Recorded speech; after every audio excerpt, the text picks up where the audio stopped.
ভয়ানক এক বন্ধ রুম, যেখানে বন্দী হয়ে আছে বেশ কিছু সাধারণ মানুষ। আর এই রুমটি অবস্থিত ছিল ভয়ানক এক রহস্যময় রিউবিক্স কিউবের মধ্যে, যেখান থেকে বের হওয়ার মতো কোনো রাস্তাই ছিল না। তবে এই রিউবিক্স কিউবটির মধ্যে শুধুমাত্র একটি রুম নয়, বরং এখানকার চারিপাশে রয়েছে হাজার হাজার রুম। আর এই রুমগুলোর মধ্যে বেশিরভাগ রুমেই ছিল মৃত্যুর ফাঁদ, যেখানে একটি ভুল পদক্ষেপে মৃত্যু নিশ্চিত। এমনকি এই রুমগুলো ছিল এমন একটি গোলকধাঁধা, যেখানে হাজার হাজার রুম পার হওয়ার পরও মানুষটি একই জায়গাতে চলে আসছে। শত শত মৃত্যুর ফাঁদ পাড়ি দেওয়ার পরও কোনো লাভ হয় না, কারণ সেখান থেকে বের হওয়ার কোনো রাস্তাই ছিল না। এমনই এক গোলকধাঁধার মধ্যে ফেসে যায় কয়েকজন সাধারণ মানুষ, যারা কিনা নিজেও জানে না যে তারা এখানে কিভাবে এসেছে আর তাদেরকে কেনই বা এই মৃত্যুর খেলা খেলতে হচ্ছে। তবে শেষ পর্যন্ত তাদের সাথে কি ঘটেছিল? তার কি ভয়ানক গোলকধাঁধা থেকে বের হতে পেরেছিল, নাকি সেখানেই তাদের সবার মৃত্যু হয়েছিল? সেটাই আমরা দেখব আজকের এই মুভিটির গল্পে। আমরা তো এখন পর্যন্ত অনেক ধরনের মৃত্যুর খেলার গল্প দেখেছি, কিন্তু আজকের এই গল্পটি অনেক বেশি থ্রিলিং এবং ইন্টারেস্টিং। আর গল্পের শেষ পর্যায়ে এমন কিছু ঘটতে চলেছে যেটা আপনারা কল্পনাও করতে পারবেন না। তাহলে চলুন ঘুরে আসা যাক ভয়ানক এক মৃত্যুর খেলার গল্প থেকে। তো গল্পটি শুরু হয় অদ্ভুত একটি রুমের মধ্যে, যেখানে হঠাৎ করে একজন বয়স্ক লোক তার জ্ঞান ফিরে পায়। আর সে চোখ খুলে দেখতে পায় যে সে রহস্যময় একটি কিউবের মতো রুমের মধ্যে বন্দী আছে, কিন্তু সে এখানে কখন এবং কিভাবে এসেছে এই সম্পর্কে সে কিছুই জানে না। তো সেই লোকটি চারিদিকে তাকিয়ে লক্ষ্য করে যে রুমটির উপরে এবং চারিপাশের দেয়ালে মোট 6টি দরজা রয়েছে। দরজা দেখে লোকটি কিছুটা স্বস্তি পায়। সে ভাবে যে সে তো এখন বের হতে পারবে। এরপর সে এক এক করে দরজা খুলে দেখতে থাকে। তবে প্রত্যেকটি দরজা খোলার পর দেখা যায় যে প্রতিটি দরজার অপর প্রান্তে ঠিক একই রকম কিউবের আকৃতির রুম আছে, আর সেই রুমগুলোর মধ্যেও রয়েছে 6টি করে দরজা। লোকটি তখন কোনো কিছু বুঝে উঠতে না পেরে একটি দরজা দিয়ে একটি রুমের মধ্যে চলে যায়, কিন্তু সে যখনই সামনের দিকে পা বাড়ায় ঠিক তখনই যেন তার শরীরে ইলেকট্রিক শক লেগে যায়। আর সঙ্গে সঙ্গে কয়েকটি চিকন এবং ধারালো তারের মাধ্যমে মুহূর্তের মধ্যেই তার পুরো শরীর কেটে একদম টুকরো টুকরো হয়ে যায়। আসলে এই রুমটির মধ্যেই ধারালো তার দিয়ে তৈরি একটি ট্র্যাপ লাগানো আছে, তাই যেই জায়গাটি পার হওয়ার চেষ্টা করে সেই সঙ্গে সঙ্গেই তারগুলোর মাধ্যমে কেটে টুকরো টুকরো হয়ে যায়, আর সেখানেই তার মৃত্যু হয়। এবার অন্যদিকে আমরা ঠিক এমনই একটি রুমের মধ্যে আরও একজন ব্যক্তিকে দেখতে পাই। তারও সেই প্রথম ব্যক্তির মতো জ্ঞান ফিরে আসে, আর সে নিচের একটি দরজার মাধ্যমে অন্য আরেকটি রুমে চলে আসে। আর এই ব্যক্তির এই রুমটিতে আসার কিছুক্ষণ পরেই দেখা যায় যে একই রুমে আলাদা আলাদা দরজা দিয়ে আরও একজন মহিলা এবং একজন মেয়ে চলে আসে। তবে মেয়েটি এখানে এত বেশি আতঙ্কিত অবস্থায় ছিল যে ভয়ে কাঁপতে কাঁপতে তার চোখের চশমাটি খুলে নিচে পড়ে ভেঙে যায়। তখন সেই রুমে আসা প্রথম ব্যক্তিটি তাকে শান্ত করার চেষ্টা করে। তবে ঠিক তখনই সেই রুমটির মধ্যে আরও একটি দরজা দিয়ে একজন বৃদ্ধ লোক চলে আসে। এই রুমটির মধ্যে আবার একজন ব্যক্তি অজ্ঞান অবস্থায় পড়েছিল। তো কিছুক্ষণের মধ্যেই সেই লোকটি বাকিদের মতো তার জ্ঞান ফিরে পায়। তো এভাবেই এক এক করে সেই রুমটির মধ্যে প্রায় 5 জন লোক জড়ো হয়ে যায়, যারা কেউই একে অপরকে চিনত না। তবে এখানে তারা প্রত্যেকেই একই রকমের পোশাক পরেছিল, আর তাদের প্রত্যেকের পোশাকে তাদের নিজেদের নাম লেখা ছিল। তাই সবাই এখানে অনেক বেশি কনফিউজ ছিল। কেউই বুঝতে পারছিল না যে তাদের সঙ্গে এসব কি হচ্ছে। এবার তারা সবাই একে অপরের সাথে পরিচিত হয়। তাদের নাম ছিল কুইন্টেন, হলওয়ে, লিভেন, ওর্থ এবং রেন। রেন এখানে আসার সঙ্গে সঙ্গেই কোনো কথা না বলে তার পায়ের জুতো খুলে ফেলে, আর জুতোর মধ্যে একটি রশি বেঁধে সে একটি দরজার সামনে যায় এবং জুতোটিকে সে একটি রুমের মধ্যে ছুঁড়ে মারে, যে সঙ্গে সঙ্গে রুমটির চারিপাশ থেকে কয়েকটি হিটিং টিউব বেরিয়ে আসে, আর সেখান থেকে আগুন বেরিয়ে জুতোটিকে পুড়িয়ে ছারখার করে দেয়। এই দৃশ্য দেখে সেখানে থাকা সবাই অনেক ভয় পেয়ে যায়। তবে তারা সবাই বুঝতে পারে যে তারা এমন একটি জায়গাতে ফেসে গিয়েছে যেখানকার চারিপাশে রয়েছে মরণ ফাঁদ, অর্থাৎ প্রত্যেকটি রুমের মধ্যে রয়েছে আলাদা আলাদা ট্র্যাপ। আর এই ট্র্যাপগুলো মূলত কাজ করে থাকে সেন্সরের মাধ্যমে। রুমগুলোর মধ্যে যখনই কোনো কিছুর উপস্থিতি টের পাওয়া যায় ঠিক তখনই সেখানে থাকা বিভিন্ন ট্র্যাপগুলো অ্যাক্টিভেট হয়ে যায়। এসব বুঝতে পেরে সবাই একদম আতঙ্কিত হয়ে যায়, কারণ তারা সবাই নিশ্চিত ছিল যে এভাবেই এক এক করে তাদের সবাইকেই মরতে হবে। কিন্তু কুইন্টেন এখানে তাদের সবাইকে শান্ত হতে বলে এবং বলে যে এখান থেকে বাঁচার একটি মাত্র উপায় আছে, সেটা হলো তাদের সবাইকে টিম হয়ে কাজ করতে হবে আর ঠান্ডা মাথায় সিদ্ধান্ত নিতে হবে যে পরবর্তী ধাপে তারা কি করবে। এবার কুইন্টেন তাদের সবার কাছে জানতে চায়, আচ্ছা তোমাদের কারো কি মনে আছে যে তোমরা এখানে কিভাবে পৌঁছে গিয়েছো? এই প্রশ্নের উত্তরে কুইন্টেন তখন বলে, আমি তো আমার রুমের মধ্যে ঘুমোচ্ছিলাম, কিন্তু এরপর আমি আমার চোখ খুলে দেখতে পাই যে আমি এখানে বন্দী অবস্থায় আছি। এরপর কুইন্টেন ওর্থের কাছে তার ব্যাপারে জানতে চায়, কিন্তু ওর তো অনেকটাই রুট ছিল। সে তখন তাকে কড়া ভাষায় জবাব দেয়, আমি এসব কিছু জানি না, আমি শুধু চোখ খুলে নিজেকে এখানে দেখতে পেয়েছি। তাদের এই সমস্ত কথা শুনে রেন তাদের সবাইকে বলে, এসব ফালতু কথাবার্তা বলে সময় নষ্ট করে কোনো লাভ নেই, বরং আমাদেরকে এমন একটি উপায় বের করতে হবে যেটার মাধ্যমে আমরা বাঁচতে পারবো। যদিও এখানকার প্রায় বেশিরভাগ রুমের মধ্যেই ট্র্যাপ রয়েছে, কিন্তু এই সমস্ত রুমের মাঝে এমন কিছু রুম আছে যেগুলো সুরক্ষিত। তাই আমাদেরকে এখন বুদ্ধি খাটিয়ে সেই সমস্ত রুমগুলোকে চিনতে হবে যে কোন রুমের মধ্যে ট্র্যাপ নেই। এরপর সেই সমস্ত রুমগুলোর দিকে এগিয়ে যেতে হবে, তবেই হয়তো আমরা এখান থেকে বের হতে পারবো। রেনের কথায় সবাই একমত হয়, কিন্তু ওর তো এখানে সবাইকে উদ্দেশ্য করে বলে, এখান থেকে বের হওয়ার চিন্তা সবাই বাদ দিয়ে দাও। সবচাইতে ভালো হয় নিজেদের মৃত্যু মেনে নেয়া, কারণ আমরা কখনোই এই জায়গা থেকে বের হতে পারবো না। তাই রেনের এই সমস্ত ফালতু কথায় তোমরা কান দিও না। কিন্তু রেন তখন তাকে বলে, আমি জানি যে এখান থেকে বের হওয়া কোনোভাবেই সহজ হবে না, কিন্তু এটা অসম্ভবও নয়, কারণ নিশ্চয়ই এখান থেকে বের হওয়ার কোনো না কোনো রাস্তা আছে। আর আমি একটি বিষয়ে একদম নিশ্চিত, সেটা হলো বাহির থেকে আমাদের উপর কেউ না কেউ নজর রাখছে, আর সে চাইছে আমরা এখান থেকে বের হওয়ার চেষ্টা করি। এদিকে তাদের এই সমস্ত কথা শুনে লিভেন আরো বেশি ভয় পেয়ে যায়। কিন্তু এমন সময় কোয়েন্টিন তার কাছে এসে বলে, একদম ভয় পেও না, নিজেকে শান্ত রাখার চেষ্টা করো। আমি একজন পুলিশ অফিসার, আমি নিশ্চয়ই যে কোনো পরিস্থিতিতে তোমাদের সবাইকে রক্ষা করব, কিন্তু অবশ্যই আমাদের প্রত্যেকের মনোবল ঠিক রাখতে হবে। এবার তারা সবাই মিলে পরবর্তী রুমে যাওয়ার জন্য প্রস্তুত হয়ে যায়। রেন ঠিক আগের বারের মতোই তার জুতোটি ব্যবহার করে। সে যখন এবার অন্য আরেকটি রুমের মধ্যে তার জুতো ছুঁড়ে মারে, তখন দেখা যায় যে এই রুমটিতে কোনো ধরনের ট্র্যাপ ছিল না। তাই তারা সবাই একসঙ্গে সেই রুমের মধ্যে চলে আসে। তো এভাবেই তখন তারা সেই জুতোটি ব্যবহার করে একের পর এক রুম পার হতে থাকে। তবে তারা যত বেশি সামনের দিকে এগিয়ে যাচ্ছিল, তত বেশি একটি মেশিনের আওয়াজ শুনতে পাচ্ছিল। আর ধীরে ধীরে তাদের এগিয়ে যাওয়ার সঙ্গে সঙ্গে আওয়াজের গতি বাড়ছিল। তারা বুঝতে পারছিল না যে এটা কোন মেশিনের আওয়াজ হতে পারে। তারপরও তারা এইভাবে বেশ কয়েকটি রুম পার হয়ে যায়। কিন্তু হঠাৎ করে লিভেন লক্ষ্য করে যে এখানকার প্রত্যেকটি রুমের দরজার কাছে বেশ কিছু নাম্বার লেখা আছে, আর এখানে 3টে করে নাম্বার স্পেস দিয়ে 3বার লেখা আছে। আর এই নাম্বারগুলো দেখে হলওয়ে বলে, এখানকার প্রত্যেকটি দরজাতে আলাদা আলাদা নাম্বার লেখা আছে, এগুলো আবার এখানকার রুম নম্বর নয় তো। একথা শুনে ওর তখন বলে, এসব তুমি কি বলছো?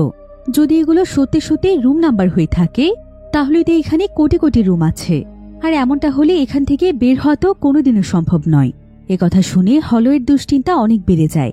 সে তখন সবাইকে বলে, আমি একজন ডক্টর, আর আমি এটা নিশ্চিতভাবে বলতে পারি যে খাবার এবং পানি ছাড়া মানুষ 3 দিনের বেশি বাঁচতে পারে না। তাহলে এখান থেকে বের হতে হলে আমাদেরকে 3 দিনের আগেই বের হতে হবে, কারণ এখানকার কোথাও খাবার পানি কিছুই দেখছি না। তবে এখানকার আরো একটি ভয়ানক ব্যাপার হচ্ছে যে এখানকার প্রত্যেকটি রুমের তাপমাত্রা স্বাভাবিকের চাইতে অনেক বেশি। তাই খুব তাড়াতাড়ি আমাদের শরীর ডিহাইড্রেট হয়ে যাবে। এতে করে আমাদের পক্ষে হয়তো 3 দিনও বাঁচা সম্ভব নয়। একথা শুনে রেন তখন হলওয়ের দিকে এগিয়ে আসে, আর সে হলওয়ের শার্ট থেকে একটি বোতাম ছিঁড়ে নেয় এবং বলে যে এই বোতামটিকে মুখে নিয়ে চকলেটের মতো ব্যবহার করতে, এতে করে সহজে মুখ শুকিয়ে যাবে না। রেনের এসব কথা শুনে সবাই বুঝতে পারে যে রেনের অনেক আউট নলেজ রয়েছে। তো তারা সবাই মিলে তখন এই কাজটি করারই সিদ্ধান্ত নেয়। এরপর রেন আবারও তার জুতো দিয়ে আরেকটি রুম পরীক্ষা করতে যায়। সে আসলে জুতোটিতে অনেক বড় একটি ফিতা বেঁধেছিল, যার ফলে প্রত্যেকটি রুম পরীক্ষার পর সে জুতোটিকে টেনে নিতে পারে। তো এবার যখন জুতোটি দিয়ে সে আরেকটি রুম চেক করে, তখন বাহ্যিক দৃষ্টিতে সেই রুমটির মধ্যে কোনো ট্র্যাপ দেখা যাচ্ছিল না। তবে রেনের কাছে কেন যেন সন্দেহ লাগছিল। তার কাছে মনে হচ্ছিল যে এই রুমটির মধ্যে হিডেন ট্র্যাপ আছে, কারণ এই রুমের ভেতরের বাতাস অনুভব করে সে বুঝতে পারে যে এই রুমটির বাতাসের ভেতরে কোনো রকমের বাষ্প নেই, অর্থাৎ রুমটির মধ্যে পুরোপুরিভাবে ড্রাই এয়ার ছিল। রেন তখন এখানে সবাইকে বলে, এই রুমটির মধ্যে কেমিক্যাল সেন্সর লাগানো আছে, তাই যদি আমরা এই রুমটির মধ্যে প্রবেশ করি তাহলে সঙ্গে সঙ্গে আমাদের স্কিন থেকে হাইড্রোজেন সালফাইড কেমিক্যাল বের হবে। এতে করে এখানে থাকা কেমিক্যাল সেন্সর আমাদের উপস্থিতি টের পেয়ে যাবে, আর সঙ্গে সঙ্গে এই রুমটির ট্র্যাপ অ্যাক্টিভেট হয়ে যাবে। এতে আমরা সবাই মরে যাব। এই সেন্সর শুধুমাত্র জীবিতদের উপর কাজ করে থাকে, তাই এখানে জুতো দেওয়ার পরও কোনো কিছুই হয়নি। রেনের কথা শুনে সবাই একদম অবাক হয়ে যায়, কারণ সবাই বুঝতে পেরেছিল যে তাদের সবার মধ্যে রেনই সবচেয়ে বুদ্ধিমান, আর সেন্সরের ব্যাপারে তার বেশ ভালো নলেজ আছে। এদিকে কোয়েন্টিন এখানে রেনের ব্যাপারেই ভাবছিল, আর রেনকে দেখে তার কেমন যেন চেনা চেনা লাগছিল। তো কোয়েন্টিন যখন রেনকে নিয়ে একটু গভীরভাবে চিন্তা করে, ঠিক তখনই তার মনে পড়ে যায় যে রেন তো আসলে সেই বিখ্যাত এসকেপ আর্টিস্ট, যে কিনা পুরো বিশ্বে জেল পালানোর জন্য ফেমাস ছিল। সে পুরো পৃথিবীর সবচাইতে সুরক্ষিত 7টি জেল পালাতে সক্ষম হয়েছিল, কারণ সে আসলে ছিল একজন সেন্সর এক্সপার্ট। কুইন্টেন এতেই বুঝে যায় যে রুমগুলোর মধ্যে কেন তার ব্রেন এতটা কাজ করছে। কুইন্টেন তখন সবাইকে এই কথা জানায়, আর এটা জানতে পেরে সবাই বেশ খুশি হয়ে যায়, কারণ রেনের মতো একজন সেন্সর এক্সপার্ট যেহেতু তাদের সঙ্গে আছে, তাহলে নিশ্চয়ই তারা এই জায়গা থেকে বের হতে পারবে। এদিকে রেন একটি নতুন রুমের মধ্যে প্রবেশ করে, যেটাকে সে আগেই তার জুতোর মাধ্যমে চেক করে নিয়েছিল। তো রেন যখন রুমটির মধ্যে 2 পা এগিয়ে আসে, ঠিক তখনই সে সেখানে অদ্ভুত একটি আওয়াজ শুনতে পায়। এরপর যখনই সে চেক করার জন্য একটু ঘুরে তাকায়, তখনই একটি ডিভাইস থেকে তার চোখের মধ্যে বিষাক্ত অ্যাসিড মারা হয়। রেন এতে সঙ্গে সঙ্গে চিৎকার করে ওঠে, তার চোখ প্রচণ্ড জ্বালাপোড়া শুরু করে দেয়। সে এখানে যন্ত্রণায় এতটাই জোরে চিৎকার করছিল যে তার আওয়াজ এপাশ থেকে সবাই শুনতে পায়। এরপর রেন কোনো মতে বাকিদের কাছে ফিরে যেতেই চাইছিল, কিন্তু ততক্ষণে অ্যাসিডের প্রভাবে তার পুরো চেহারা একদম গলে যায়। রেনের অবস্থা দেখে সবাই অনেক ভয় পেয়ে যায়। এদিকে অ্যাসিডের প্রভাব রেনের ব্রেনে ছড়িয়ে পড়লে রেন সেখানে ছটফট করতে করতে কিছুক্ষণের মধ্যেই মারা যায়। রেন এত বুদ্ধিমান হওয়ার পরেও সেই রুমটি ট্র্যাপ বুঝতে পারেনি, এতে তার মৃত্যু হয়েছে। তাহলে তারা আর এখান থেকে বেঁচে ফিরবে কি করে? তাই সবাই যেন বেঁচে থাকার আশাই ছেড়ে দেয়। কিন্তু কুইন্টেন এখানে কোনোভাবেই হার মানতে চাইছিল না, কারণ তাকে যেভাবেই হোক তার বাচ্চাদের কাছে ফিরতে হবে। আসলে অনেকদিন আগে কুইন্টেনের ওয়াইফের সঙ্গে তার ডিভোর্স হয়ে গিয়েছে, আর তার বাচ্চাদের সমস্ত দায়িত্ব ছিল এখন তার উপর। তাই তাকে যেভাবেই হোক ফিরতে হবে। এভাবে এত তাড়াতাড়ি হার মেনে নিলে চলবে না। আমরা চেষ্টা করলে অবশ্যই এই জায়গা থেকে বের হতে পারবো।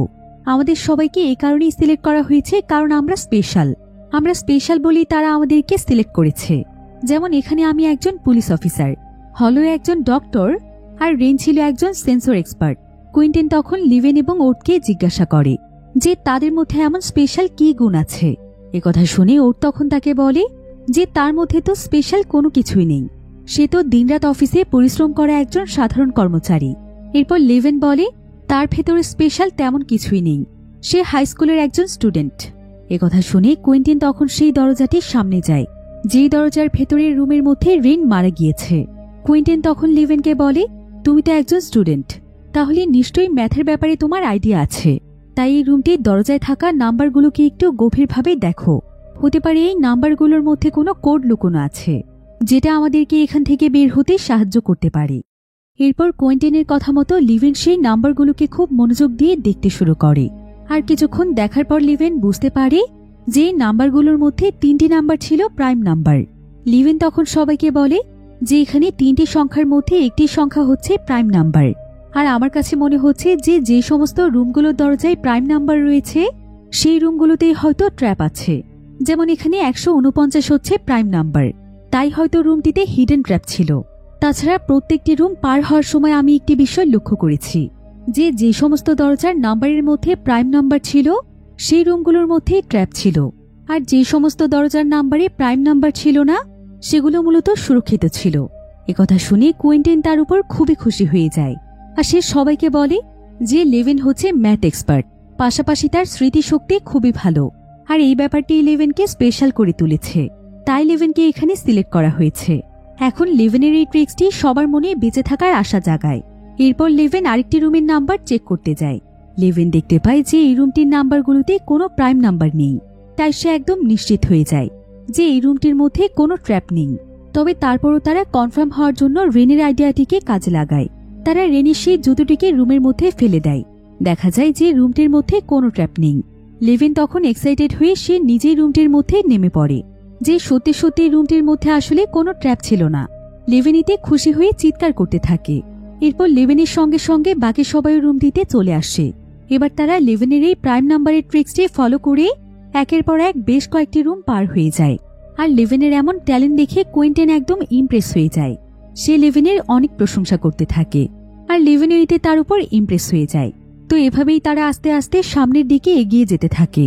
কিন্তু এবার একটি রুমে আসার পর তারা সবাই অনেক কনফিউজড হয়ে যায়, কারণ এই রুমটির প্রত্যেকটি দরজাতেই ছিল প্রাইম নাম্বার। তাই এখানে বোঝার কোনো উপায় ছিল না যে কোন রুমটি আসলে সুরক্ষিত। কিন্তু এখন তাদের রুমটির ছাদের উপরে থাকা দরজাটি চেক করা বাকি ছিল।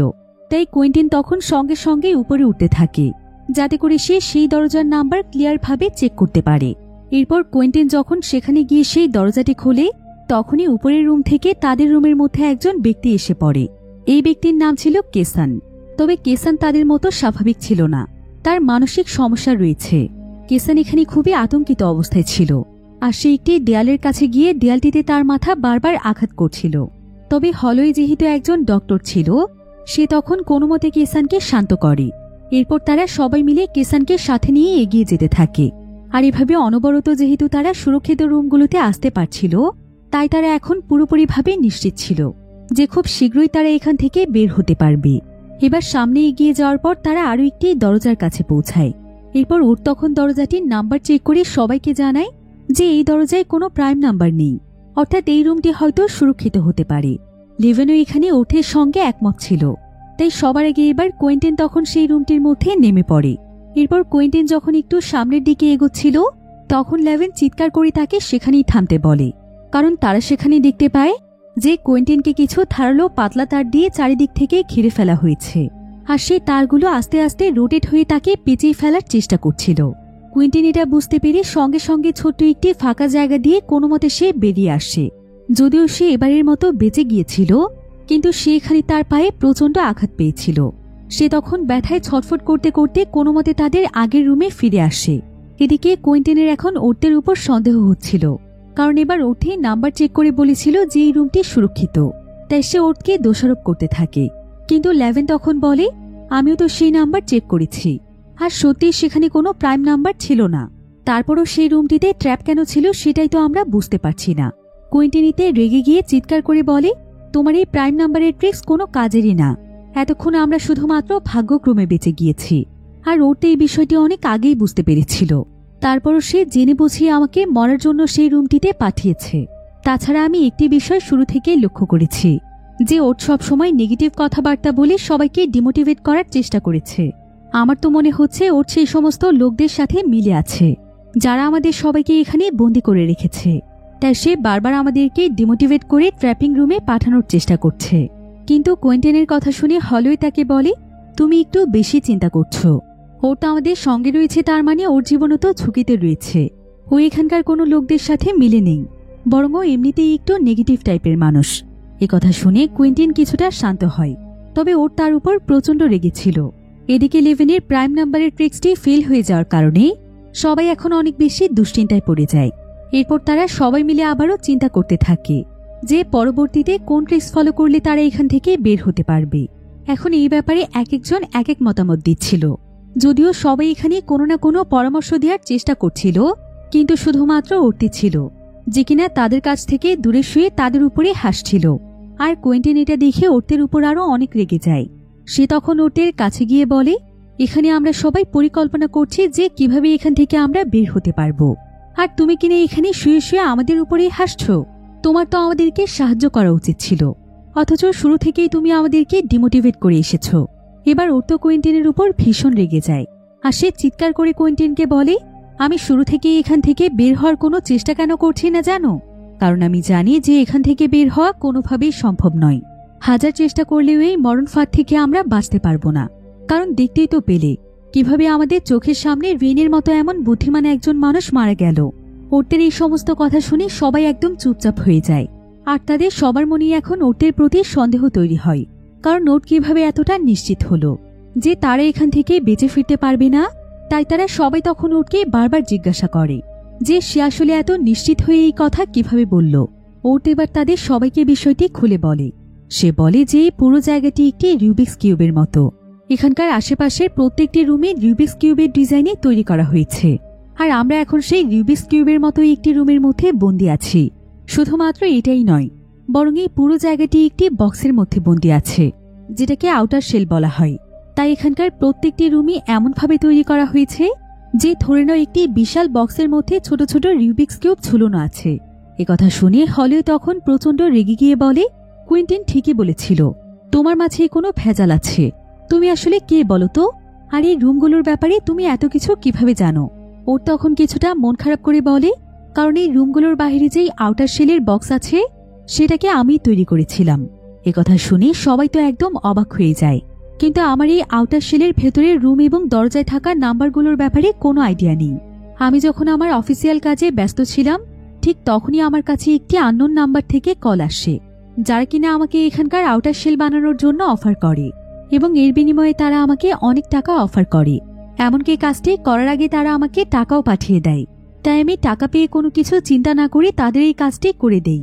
কুইন্টিন তখন ওদের কাছে জানতে চায়, তাহলে তুমি হয়তো এই জায়গা সম্পর্কে আরো কিছু জানো। এখন আমাদেরকে বলো যে এই জায়গাটি আসলে কে তৈরি করেছে, আর আমাদেরকে এখানে আটকে রাখার পেছনে তার উদ্দেশ্যটা কি। ওর তখন বলে, এই জায়গাটি কে তৈরি করেছে আমার এই সম্পর্কে কোনো ধারণা নেই, আর এসবের পেছনে তাদের উদ্দেশ্য কি সেটাও আমি জানি না। আমি তো শুধুমাত্র তাদের দেয়া টাকার বিনিময়ে কাজ করেছি। এতগুলো টাকা পাওয়ার পর আমি তাদেরকে এসব জিজ্ঞাসা করতে ভুলেই গিয়েছি। আমি তো এই কাজটিকে খুবই সাধারণ একটি কাজ ভেবেছিলাম, কিন্তু আমি এটা বুঝতে পারিনি যে এখানে মানুষদেরকে বন্দি রাখা হবে। এবার সবাই ওদের কাছে জানতে চায় যে এই কিউবটি সম্পর্কে সে কি জানে।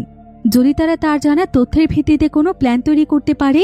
ওর তখন তাদেরকে বলে, আমি শুধুমাত্র এটা জানি যে এই জায়গাটির আউটার সেলের সাইজ হচ্ছে 434 ফিট, অর্থাৎ এই জায়গাটি বিশাল বড়। সেই সাথে আউটার সেলের সাথে প্রত্যেকটি রুমের দূরত্ব হচ্ছে এই রুমটির সমান। এবার লেভেন তখন ওর কাছে জানতে চায় যে আউটার সেলে কি এখান থেকে বের হওয়ার মতো কোনো দরজা আছে। ওর তখন তাকে বলে, একটি দরজা তো অবশ্যই আছে, কিন্তু দরজাটি কোথায় আছে সেই ব্যাপারে আমি জানি না। এখন ওর কাছ থেকে বিভিন্ন ধরনের তথ্য জানতে পেরে লেভেন এখানে বেশ কিছু ক্যালকুলেশন করে, আর তার ক্যালকুলেশনের মোতাবেক সে এখানে সবাইকে জানায় যে তারা যেই রুমটিতে রয়েছে সেই রুমটির উপর থেকে নিচে পর্যন্ত 26টি রুম, সামনে থেকে পেছন পর্যন্ত 26টি রুম এবং বাম সাইড থেকে ডান সাইড পর্যন্ত 26টি রুম আছে। আর এখানকার প্রত্যেকটি রুমের ক্ষেত্রেই একই বিষয় ঘটেছে। প্রত্যেকটি রুমের উপর নিচে আগে পেছনে এবং ডানে বামে 26টি করে রুম আছে। এভাবে করলে রিউবিক্স কিউবের আকৃতিতে হিসেব করলে বোঝা যায় যে আউটার সেলের বক্সটির ভেতরে প্রায় 17,576টি রুম রয়েছে। একথা শুনে সবাই অনেক আতঙ্কিত হয়ে যায় এবং তারা বুঝতে পারে যে তারা যতই চেষ্টা করুক না কেন এখান থেকে তাহলে আর বেঁচে ফেরা সম্ভব নয়।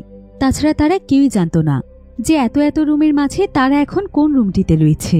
এদিকে লেভেন তখনও এই বিষয়গুলো নিয়ে চিন্তা করছিল, আর ঠিক তখনই তার মাথায় একটি আইডিয়া চলে আসে। হঠাৎ করে সে রুমের দরজার নাম্বারের রহস্য বুঝতে পারে।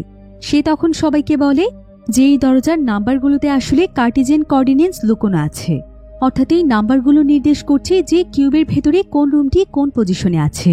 এবার লেভেন তখন কার্টেজিয়ান কোঅর্ডিনেটসের পদ্ধতি ব্যবহার করে খুব তাড়াতাড়ি ক্যালকুলেশন করে তাদের রুমের পজিশনটি বের করে ফেলে। এরপর লেভেন এখানে সবাইকে বলে যে তারা এখন যেই রুমটিতে রয়েছে সেটা এখানকার শেষ রুমের একদম কাছাকাছি স্থানে অবস্থিত। এই রুম থেকে আরো প্রায় 60টি রুম পার হওয়ার পর তারা শেষ রুমটি পাবে। লেভেনের পুরোপুরি বিশ্বাস ছিল যে শেষ রুমটিতে তারা বাইরে বের হওয়ার কোনো না কোনো রাস্তা পেয়ে যাবে। এরপর লেভেনের কথা মতো সবাই তখন শেষ রুমটির দিকে এগিয়ে যেতে থাকে। আর এবার তারা ট্র্যাপের ব্যাপারে বোঝার জন্য আবারও সেই জুতোটি ব্যবহার করছিল, কারণ এছাড়া এখন তাদের কাছে আর কোনো উপায় ছিল না। এভাবে একটু সামনে যাওয়ার পর লেভেন এমন একটি রুম খুঁজে পায় যেটার ক্যালকুলেশন মোতাবেক এই রুমটি ছিল কিউবের 27 নাম্বার রুম। এই বিষয়টি দেখে লেভেন অনেকটাই দ্বিধাদ্বন্দ্বে পড়ে যায়। সে তখন সবাইকে বলে যে ক্যালকুলেশন মোতাবেক এই লাইনটিতে তো 26টি রুম থাকার কথা, কিন্তু এখানে তো দেখা যাচ্ছে এটি 27 নাম্বার রুম। হয়তো কোথাও না কোথাও এখানে কোনো ট্রিক্স খাটানো হয়েছে। এখন এখানে তারা কেউই দাঁড়িয়ে থেকে সময় নষ্ট করতে চাইছিল না, তাই তারা সেই জুতোর পদ্ধতি ব্যবহার করে সামনের দিকে এগিয়ে যাচ্ছিল। এখন শেষ রুমটিতে পৌঁছানোর জন্য তাদের আর মাত্র একটি রুম বাকি ছিল, তাই তারা সবাই এতে অনেক এক্সাইটেড হয়ে যায়। কিন্তু তারা যখন শেষ রুমের আগের রুমটিতে পৌঁছয় তখন তারা জানতে পারে যে এখানকার প্রত্যেকটি শেষ রুমের আগের রুমটি খুবই বিপজ্জনক, কারণ সেই রুমগুলোতে এমনভাবে ট্র্যাপ লাগানো আছে যে কোনোভাবে সেই রুমটি পার হওয়া সম্ভব নয়। এসব দেখে কুইন্টিন তখন বলে যে আমরা আগে যে রুমটিতে ছিলাম সেই রুমটির সামনের রুমটিতে একটি সাউন্ড ডিটেক্টর ট্র্যাপ লাগানো ছিল, তাই এখন তো আমরা কোনোভাবেই এই রুমটি পার হতে পারবো না। এজন্য আমরা চাইলে সেই সাউন্ড ট্র্যাপের রুমটি ব্যবহার করতে পারি। যদি আমরা সেখানে গিয়ে একদম চুপচাপ থাকতে পারি এবং কোনো ধরনের সাউন্ড না করি তাহলে আমরা হয়তো সেই রুমটির মাধ্যমে শেষ রুমটিতে পৌঁছতে পারবো, কারণ এই রুমের নিচেই রয়েছে সাউন্ড ডিটেক্টর রুমটি। আর রুমটির চারিপাশে যেহেতু দরজা আছে তাহলে নিশ্চয়ই শেষ রুম পর্যন্ত আমরা পৌঁছতে পারবো। এখন কুইন্টিনের এই প্ল্যানটি সবার কাছে বেশ ভালো লাগে। সবাই তখন সেই রুমটিতে যেতে শুরু করে, কিন্তু তাদের মধ্যে কেসানের যেহেতু একটু মানসিক সমস্যা ছিল তাই সে হঠাৎ করেই সেখানে চিৎকার করে ওঠে। আর এতে করে দেখা যায় সেখানে যেই সাউন্ড ডিটেক্টর রুমটি রয়েছে সেই রুমটির চারিদিক থেকে একদম ধারালো তার বের হতে থাকে। এবার কুইন্টিন এখানে বলে যে আমরা কোনোভাবেই কেসানকে আমাদের সাথে নিয়ে যেতে পারবো না, কারণ কেসান কখন কি করবে সেটা কেউ জানে না। ওর জন্য আমরা সবাই হয়তো মারাও যেতে পারি, কিন্তু ওট এবং হলওয়ে এভাবে একজন মানুষকে একা ছেড়ে যেতে চাইছিল না। তাই তারা এখানে অনেক জোর দিয়ে কুইন্টিনকে বলে যে সেখানে যাওয়ার পর কেসান এমনটা করবে না। তারা কেসানকে বোঝালে নিশ্চয়ই সে বুঝবে। এখন সবাই যেহেতু এটাই চাইছে তাই কুইন্টিন আর কিছু বলতে পারে না। এবার সেই সাউন্ড ডিটেক্টর রুমটিতে সর্বপ্রথম ওট নেমে পড়ে। ওট সেখানে খুবই সাবধানতার সাথে কোনো শব্দ না করে রুমটির উপরের অংশ দিয়ে ঝুলতে ঝুলতে পরের রুমটিতে পৌঁছে যায়। আর তাকে দেখে বাকিরা বেশ সাহস পায়। এখন তার পিছু পিছু ল্যাভেন, হলওয়ে, কেসান তারও সেই রুমটিতে কোনো মতে পৌঁছে যায়। এবার কুইন্টিন যখন বাকিদের মতো সেই রুমটিতে যাচ্ছিল ঠিক তখনই কেসান সেখানে জোরে জোরে হাসতে শুরু করে। এদিকে সেখানকার সাউন্ড ডিটেক্টর সাউন্ডটিকে ক্যাচ করে ফেলে, যার ফলে সঙ্গে সঙ্গে চারিদিক থেকে ধারালো রড বের হতে থাকে। এরপর মুহূর্তের মধ্যেই সেগুলো কুইন্টিনকে ছিন্ন বিচ্ছিন্ন করে দিতে যাচ্ছিল, কিন্তু কুইন্টিন কোনোমতে সেই রুমটিতে চলে যায়। তবে কুইন্টিন এবার কেসানের উপর ভীষণ রেগে গিয়েছিল, তাই সে এবার কেসানকে মারতে শুরু করে। কিন্তু এমন সময় হলওয়ে তাকে থামানোর চেষ্টা করলে কেসান তার সঙ্গেও অনেক বাজে আচরণ করে। তাই হলওয়ে তখন তাকে বলে, তুমি আসলে অনেক খারাপ একজন মানুষ, খুবই জঘন্য এবং বদমেজাজি। কেসান আমাদের মতো মানসিকভাবে সুস্থ নয়, এটা জানার পরও তুমি তার গায়ে হাত তুলছ। এখন আমি বুঝতে পারছি তোমার এই অতিরিক্ত রাগের কারণেই তোমার ওয়াইফ তোমাকে ছেড়ে চলে গিয়েছে, আর তোমার ওয়াইফ যা করেছে একদম ঠিক করেছে। একথা শুনে কুইন্টিন এবার প্রচন্ড রেগে গিয়ে হলওয়েকেও অনেক জোরে একটি থাপ্পড় দেয়। হলওয়ে তখন তাকে হাসতে হাসতে তাচ্ছিল্য করে বলে, এবার দেখলে কেন আমি তোমাকে এসব কথা বলেছি। হলওয়ের কথা শুনে কুইন্টিন তখন একদম চুপ হয়ে যায়। তো এখন তারা সবাই মিলে শেষ রুমটিতে চলে এসেছে। এবার ওর তখন সেখানকার একটি দরজা খোলে, কিন্তু দরজা খোলার পর সেখানে তারা বাইরে যাওয়ার কোনো রাস্তাই দেখতে পায় না। কিন্তু সেখান থেকে কিছুটা দূরে আউটার সেলের একটি বিশাল বড় দেয়াল দেখা যাচ্ছিল। আসলে আউটার সেলের মধ্যে কিউবের তৈরি যে রুমগুলো ছিল সেগুলো আউটার সেলের দেয়াল থেকে অনেকটাই দূরে ছিল। আর সেই দেয়াল এবং আউটার সেলের মাঝখানে ছিল বিশাল বড় এক খাদ, যেটা কেউ পার হতে গেলে সে গর্তের গভীরে হারিয়ে যাবে। এরপর কুইন্টিন তখন বলে, আমাদেরকে যেভাবেই হোক আউটার সেলের দেয়ালের কাছে পৌঁছতে হবে, যদি সেখানে আমরা কোনো বের হওয়ার রাস্তা পেয়ে যাই। কিন্তু সবাই ভাবছিল যে সেই দেয়াল পর্যন্ত পৌঁছতে গেলে তারা তো খাদে পড়ে যাবে। তবে কুইন্টিন তখন তার শার্ট খুলে ফেলে, আর সে সবাইকে তাদের শার্টগুলো দিতে বলে এবং সে তাদেরকে জানায় যে সেই শার্টগুলোর মাধ্যমে একটি রশি বানাবে। এরপর সে নিজে দেয়ালটির কাছে গিয়ে দেখবে যে সেখানে বের হওয়ার কোনো রাস্তা আছে কিনা। তবে লেভেন এখানে বলে, আমরা শার্ট দিয়ে তো রশি বানিয়ে ফেলতে পারবো, কিন্তু এই শার্টের রশি তোমার ওজন নিতে পারবে না, তুমি ছিঁড়ে হয়তো খাদে পড়ে যেতে পারো, তাই আমাদেরকে রোগা কোনো মানুষকে পাঠাতে হবে। এমন সময় হলওয়ে তাদেরকে বলে, আমার ওজন অনেক কম, তাই আমি নিচে যাওয়ার জন্য প্রস্তুত। এরপর সবাই শার্টগুলোর মাধ্যমে একটি মজবুত রশি বানিয়ে হলওয়েকে নিচে পাঠিয়ে দেয়, আর তারা শক্ত করে রশিটিকে ধরে রাখে। হলওয়ে তখন রশিটির মাধ্যমে আউটার সেল পর্যন্ত যাওয়ার চেষ্টা করছিল, কিন্তু ঠিক তখনই রুমের ভেতরে থাকা সবাই অনেক বড় একটি মেশিনের আওয়াজ শুনতে পায়। তবে এবার আওয়াজের সঙ্গে সঙ্গে তাদের রুমটিও একদম কাঁপতে শুরু করে। এতে করে তারা যে কাপড়ের তৈরি রশিটি ধরেছিল সেটা অনেকবার তাদের হাত থেকে ছুটেই যাচ্ছিল, আর এক পর্যায়ে তারা কোনোভাবেই আর রশিটিকে ধরে রাখতে পারে না। ফলে সঙ্গে সঙ্গে হলওয়ে সেই খাদের মধ্যে পড়েই যাচ্ছিল। কিন্তু একদম শেষ সময়ে কুইন্টিন কোনো মতে রশিটিকে ধরে ফেলে, আর কুইন্টিনকে দেখে হলওয়ে যেন তার প্রাণ ফিরে পায়। এরপর কুইন্টিন কোনো মতে হলওয়েকে টেনে উপরের দিকে নিয়ে আসে, আর সে হলওয়েকে তার হাত ধরতে বলে। এরপর যখনই হলওয়ে তার হাত ধরে উপরে আসতে চাইছিল ঠিক তখনই কুইন্টিনের হলওয়ের করা অপমানের কথা মনে পড়ে যায়, যে সে সবার সামনে তাকে কিভাবে ছোট করেছিল। তাই সে এবার প্রতিশোধ নেওয়ার জন্য হলওয়ের হাত ছেড়ে দেয়। ফলে হলওয়ে সঙ্গে সঙ্গেই খাদে পড়ে গিয়ে মারা যায়। এরপর কুইন্টিন রুমের মধ্যে এসে সকলের সামনে মন খারাপের ভান করে বলে যে সে অনেক চেষ্টা করেছে হলওয়েকে বাঁচানোর জন্য, কিন্তু হলওয়ে তার হাত ধরতে পারেনি। একথা শুনে সবার অনেক বেশি মন খারাপ হয়ে যায়, আর লেভেন তো সেখানে বসে কাঁদতে শুরু করে, কারণ হলওয়ের জন্য তার অনেক খারাপ লাগছিল। এমন সময় কুইন্টিন তখন লেভেনের কাছে এসে বলে, এখন এখানে কারো জন্য শোক পালন করার সময় নয়, আমাদেরকে যেভাবেই হোক নিজের রুম পর্যন্ত পৌঁছতে হবে, তা না হলে আমরা কোনোভাবেই এই জায়গা থেকে বের হতে পারবো না। শুধুমাত্র সেখান থেকেই আমরা আউটার সেল পর্যন্ত পৌঁছতে পারবো। এদিকে তাদের সবার কাছে এখন মাত্র একটি জুতো ছিল, কারণ এই পর্যন্ত আসতে গিয়ে এক এক করে তারা প্রত্যেকের জুতোই ব্যবহার করে ফেলেছে। এদিকে কুইন্টিন এখানে লেভেনকে এখানকার রুম নাম্বারটি ক্র্যাক করতে বলে এবং এর পেছনে আর কোনো রহস্য আছে কিনা সেটা চিন্তা করতে বলে। তবে এমন সময় ওট কুইন্টিনকে বলে যে তারা অনেক কষ্ট করে এই পর্যন্ত এসেছে, এতে তাদের ব্রেনের উপরও অনেক চাপ পড়েছে, তাই এখন তাদের একটু বিশ্রাম নিয়ে তারপর কাজ শুরু করা উচিত। কুইন্টেন এতে রাজি হয়। এরপর তারা 4 জন মিলেই সেখানে ক্লান্ত হয়ে ঘুমিয়ে পড়ে। কিন্তু কিছুক্ষণ পর সকলের আগে কুইন্টেন ঘুম থেকে উঠে পড়ে।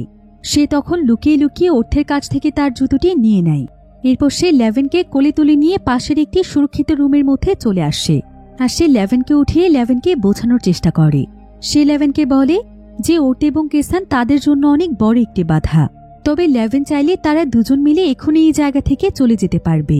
এরপর কুইন্টেন লেভেনকে আরো বলে, আমার উপর একবার বিশ্বাস করে দেখো, আমি তোমাকে অবশ্যই এই জায়গা থেকে বাঁচিয়ে নিয়ে ফিরব, কারণ তুমি জানো না যে তুমি আমার জন্য কতটা মূল্যবান। এই বলে কুইন্টেন লেভেনের গায়ে হাত দিতে শুরু করে। লেভেন তখন তার কাছ থেকে দূরে সরে যায়। আর সে যখন এই ব্যাপারে প্রতিবাদ করে তখন কুইন্টেন তার সঙ্গে জোরাজুরি করতে শুরু করে। লেভেন তখন সেখানে চিৎকার করতে থাকে, কিন্তু ঠিক তখনই লেভেনের চিৎকারের আওয়াজ শুনতে পেয়ে সেখানে ওট এবং কেসান চলে আসে। আর ওট এখানে কুইন্টেনকে মারতে শুরু করে। কুইন্টেন এতে ভীষণ রেগে যায়, আর সেখানে ওটকে তার কাছে থাকা জুতোটি দিয়ে ইচ্ছে মতো মারতে থাকে। কুইন্টেন তাকে মারতে মারতে সেখান থেকে একটি নিচের রুমের মধ্যে ফেলে দেয়। প্রথমে তো ওট সেখানে চিৎকার করে ওঠে, কিন্তু কিছুক্ষণ পরে সে সেখানে কিছু একটা দেখে হাসতে থাকে। এরপর সেখানে লেভেন এবং কেসান চলে আসে, আর তারা বুঝতে পারে যে ওট একটি লাশ দেখে হাসছে। এরপর কুইন্টেন যখন সেই লাশটির দিকে তাকায় তখন সে দেখতে পায় যে এটা তো রেনের লাশ, যার চেহারা এবং মস্তিষ্ক একদম গলে গিয়েছে। তবে এখানে রেনের লাশ দেখে তারা সবাই অনেক ভয় পেয়ে যায়, আর তারা বুঝতে পারে যে তারা ঘুরে ফিরে সেই রুমটিতে চলে এসেছে যেখান থেকে তারা সামনের দিকে এগিয়ে গিয়েছিল। অর্থাৎ এই পুরো জায়গাটি হয়তো একটি গোলকধাঁধার মতো।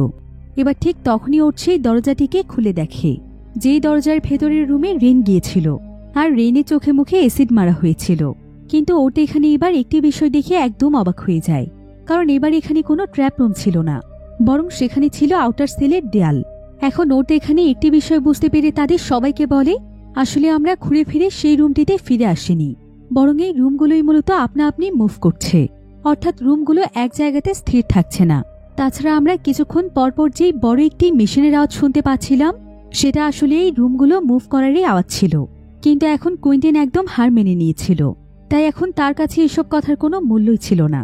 এজন্য সে ওটকে চুপ থাকতে বলে, আর সে রাগ করে তার দিকে তার হাতে থাকা সেই জুতোটি ছুঁড়ে মারে। ফলে সেই জুতোটি সেই দরজা দিয়ে একদম বাইরে গিয়ে পড়ে যায়। এদিকে ওটের এসব কথা শুনে লেভেন এখানে ক্যালকুলেশনে ব্যস্ত হয়ে যায়, আর সে সঙ্গে সঙ্গেই তাদেরকে বলে, আমি এই কিউবের আসল রহস্য এখন বুঝতে পারছি, আর আমি এটাও বুঝতে পারছি যে এখান থেকে কিভাবে বের হতে হবে। একথা শুনে সবাই অনেক খুশি হয়ে যায়। এরপর লেভেন তাদেরকে বলে, তোমাদের নিশ্চয়ই মনে আছে যে আমরা শুরুর দিকে একটি জায়গাতে ক্যালকুলেশন করে 27টি রুম পেয়েছিলাম, যেখানে আমাদের হিসেবে প্রত্যেকটি সারিতে 26টি রুম থাকার কথা ছিল। তবে আসলে সেখানকার 27 নাম্বার রুমটি আসলে কোনো রুম ছিল না, সেটা মূলত ছিল একটি ব্রিজ, যেটা কিনা রুম থেকে আউটার সেলের দেয়াল পর্যন্ত যুক্ত করা আছে। আর যেহেতু এখানকার প্রত্যেকটি রুমই মুভ করছে, তাই সেই ব্রিজটিও এক জায়গা থেকে আরেক জায়গাতে মুভ করছে। এই কারণেই তখন ব্রিজটি কয়েকটি রুমের মাঝখানে চলে এসেছিল। আর এভাবে ব্রিজটি মুভ করতে করতে কোনো না কোনো সময় সেই দেয়ালের সঙ্গে লেগে যায় এবং পরবর্তীতে আবার মুভ করে। তাই তাদেরকে বের হতে হলে এখন সেই ব্রিজটির সন্ধান করতে হবে। লেভেন তখন তাদের সবাইকে বুঝিয়ে বলে যে এই রুমগুলো যখন মুভ করছিল না, অর্থাৎ এই রুমগুলো যখন নিজেদের অরিজিনাল পজিশনে ছিল, তখন সেই ব্রিজটি আউটার সেলের দেয়ালের সঙ্গে লেগেছিল। এমনকি এটা এখানে প্রবেশ করার দরজার সাথেই ছিল, আর আমাদেরকে সেই দরজা দিয়ে এখানে আনা হয়েছিল এবং এখানে বন্দি করে ফেলা হয়েছিল। এরপর যখনই সেই দরজাটি মুভ করতে শুরু করে, ঠিক তখনই এখানকার সমস্ত কিছুর পজিশন চেঞ্জ হয়ে যায়, যার ফলে আমরা বাইরে যাওয়ার রাস্তা পাচ্ছি না। এখন আমার কাছে মনে হচ্ছে যে একবার এভাবে এখানকার সমস্ত কিছু ঘুরপাক খাওয়ার পর আবারও সেই ব্রিজটি একই জায়গাতে এসে থামবে, যেখানে আউটার সেলের দরজা আছে। আর সেই দরজার কাছে পৌঁছানোর পর কিছু সময়ের জন্য সবকিছুই মুভ করা বন্ধ করবে। আর ওই সময়টুকুর মধ্যে যদি আমরা ব্রিজটিকে খুঁজে পাই, তাহলেই আমরা এখান থেকে বের হতে পারবো। এবার লেভেন সেখানে বসে ক্যালকুলেশন করতে শুরু করে, আর তার ক্যালকুলেশন মোতাবেক কিউবের রুমগুলো আরো দুবার মুভ করার পর সেই ব্রিজটি সেই দরজার সামনে যাবে। তাই লেভেন তখন বলে যে দুটো মুভসের আগেই তাদেরকে সেই ব্রিজটি পর্যন্ত যেভাবেই হোক পৌঁছতে হবে। কিন্তু ওর তখন বলে, তবে রাস্তাতে তো ট্র্যাপ থাকবে, আর ট্র্যাপের ব্যাপারে জানার জন্য আমাদের কাছে কোনো জুতোও নেই। লেভেন তখন একটু চিন্তা ভাবনা করে বলে, ট্র্যাপ রুম বোঝার জন্য একটি উপায় তো আছে, কিন্তু এই উপায়টি বেশ কঠিন হতে চলেছে। প্রথমে তো আমি ভেবেছিলাম প্রাইম নাম্বারের রুমগুলো ট্র্যাপ রুম, কিন্তু এখন আমি বুঝতে পারছি যে ট্র্যাপ রুম বের করার জন্য আমাদেরকে এই 9টি নাম্বারের ফ্যাক্টর বের করতে হবে। আর এই 9টি নাম্বারের ফ্যাক্টরগুলোর মধ্যে যদি কোনো প্রাইম নাম্বার থাকে তাহলে সেটাই হবে ট্র্যাপ রুম। কিন্তু প্রত্যেকটি রুমের নাম্বার এতটাই বড় ছিল যে এত বড় নাম্বারের ফ্যাক্টর বের করা মানুষের ব্রেন দিয়ে সম্ভব নয়। তাই লেভেন বলে নাম্বারগুলোর ফ্যাক্টর বের করতে তাদের একটি কম্পিউটারের প্রয়োজন। লেভেন তখন বলে, আমার পক্ষে তো 9টি সংখ্যার ফ্যাক্টর বের করা দূরের কথা, বরং আমি শুরুর 3টি সংখ্যা 5, 6, 7 এটারই ফ্যাক্টর বের করতে পারবো না। একথা বলতেই তাদের সাইড থেকে একটি আওয়াজ আসে। আসলে কেসান এখানে তাদেরকে বলে 5, 6, 7 এর ফ্যাক্টর হচ্ছে 2। কেসানের কথা শুনে তারা তিনজনই একদম চমকে যায়। তবে কেসানের এই উত্তরটি সঠিক কিনা সেটা নিশ্চিত হওয়ার জন্য লেভেন তাকে এখানে একটি সহজ সংখ্যার ফ্যাক্টর জিজ্ঞাসা করে। সে তাকে 30-র ফ্যাক্টর বলতে বলে। কেসান সঙ্গে সঙ্গেই বলে 3। এটা শুনে লেভেন একদম চমকে যায়, কারণ কেসানের উত্তর সঠিক ছিল। কেসানের উত্তর শুনে লেভেন বুঝতে পারে যে কেসানের আসলে মানসিক সমস্যা নয়, বরং কেসান ছিল অটিস্টিক, আর সে ম্যাথে খুবই ভালো। অর্থাৎ কেসানের এমন একটি অটিজম ছিল যেই অটিজমে আক্রান্ত মানুষেরা বুঝতেই পারে না যে তারা কেমন আচরণ করছে এবং কখন কি করছে সেটাও তারা বুঝতে পারে না। তবে তারা এক একজন হয় জিনিয়াস। কুইন্টিন এতে কেসানের উপর ভীষণ খুশি হয়ে যায়। যেই কেসানকে সে ছুঁড়ে ফেলতে চেয়েছিল সেই কেসানই এখন তাদের সবচাইতে কাজে আসতে চলেছে। এবার ওর তখন কেসানের কাছে একটি দরজায় থাকা নাম্বারের ফ্যাক্টর জিজ্ঞাসা করে, আর কেসান যে উত্তর দেয় সেটা কোনো প্রাইম নাম্বার নয়, অর্থাৎ সেই রুমটির মধ্যে তাহলে কোনো ট্র্যাপ নেই। কিন্তু তারপরও কেউই আগে ভয় সেই রুমটিতে যেতে চাইছিল না। তাই কুইন্টিন তখন ওটকে ধাক্কা দিয়ে সেই রুমটিতে ফেলে দেয়। আর সৌভাগ্যবশত রুমটির মধ্যে কোনো ট্র্যাপ ছিল না। তাই সবাই রুমটিতে চলে আসার পর কুইন্টিন যখন রুমটির ভেতরে আসছিল ঠিক তখনই ওট কুইন্টিনের গলা সেখানকার দরজার মধ্যে আটকে ফেলে, কারণ শুরু থেকেই কুইন্টিন তাদের সাথে অনেক অন্যায় করে এসেছে। এদিকে লেভিন তাড়াতাড়ি করে কেসনের সাহায্যে আরও একটি রুমকে চেক করে ফেলে, আর তারা কুইন্টিনকে মাঝপথে রেখেই তারা পরের রুমটিতে চলে যায়। কিন্তু দুর্ভাগ্যবশত কুইন্টিন কোনো মতে তাদের কাছে আবারও পৌঁছে যায়, কিন্তু রুমটির কোথাও ওট ছিল না। এরপর কুইন্টিন যখন চারিদিকে ওটকে খুঁজছিল ঠিক তখনই ওট সেখানকার ফ্লোরের নিচের দরজাটি খুলে দেয়।